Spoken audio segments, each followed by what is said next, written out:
Headlines brought to you by Chitale बंधू।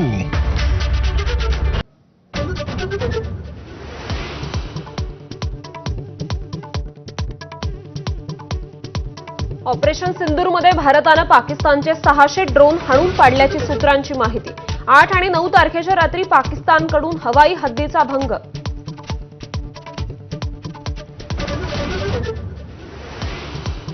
भारतीय ballistic क्षेपणास्त्रे नूर खान एअरबेस भागात डागली। पाकिस्तानचे पंतप्रधान शहबाज शरीफ यांची माहिती। 10 मे रोजी पहाटे असीम यांचा फोन आल्याची शरीफ यांची माहिती।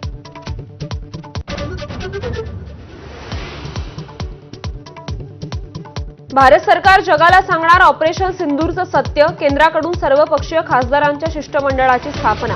परराष्ट्र मंत्रालयाच्या अधिकाऱ्यांसह शिष्टमंडळ देणार विविध देशांना भेट।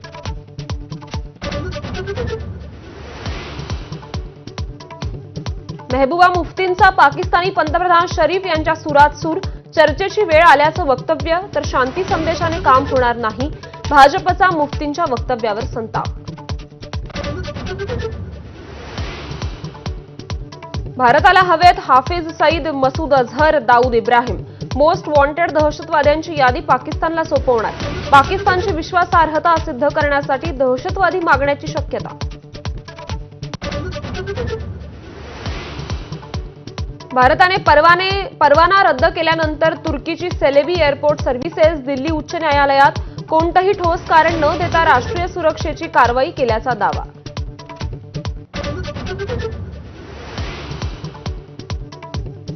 मुंबई विमानतळाला पुन्हा बॉम्बने उडवून देण्याची धमकी। अफजल गुरु आणि सॅवक्कू शंकरला अन्यायकारक फाशी दिल्याचा उल्लेख। ताज हॉटेल आणि छत्रपती शिवाजी महाराज टर्मिनस उडवून देण्याची धमकी।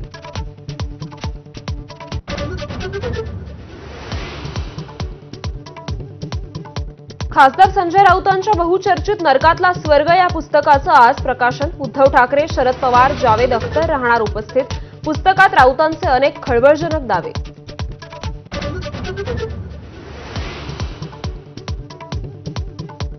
मुस्लिम असल्यानं महाविकास आघाडी सरकारमध्ये हसन मुश्रीफांचं गृहमंत्रीपद हुकलं। नरकातला स्वर्ग पुस्तकात संजय राऊतांचा दावा, तर विदर्भाचा प्रयोग म्हणून देशमुखांना गृहमंत्रीपद दिल्याचा उल्लेख।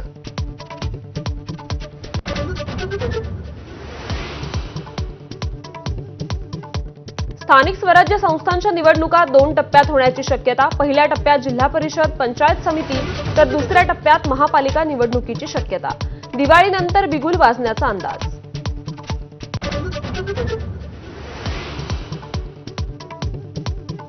मान्सूनपूर्व पावसाचा विविध जिल्ह्यांना तडाखा। बुलढाण्यात नदीच्या पुरामुळे 2 गावांचा संपर्क तुटला, तर नाशिकच्या पिंपळगावात ढगफुटी सदृश पावसाने शेतीचं नुकसान। नांदेडलाही झोडपलं।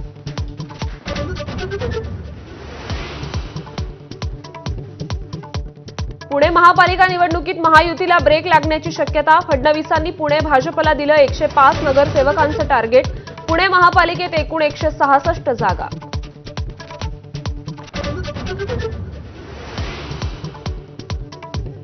आठ दिवसांच्या विरामानंतर आयपीएलच्या थरारक उत्तरार्धाला आजपासून पुन्हा सुरुवात। आज आरसीबी विरुद्ध केकेआर सामना।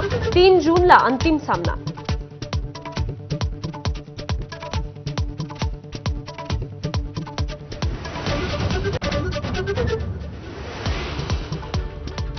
नमस्कार, मी श्रुती कुलकर्णी। आपण पाहता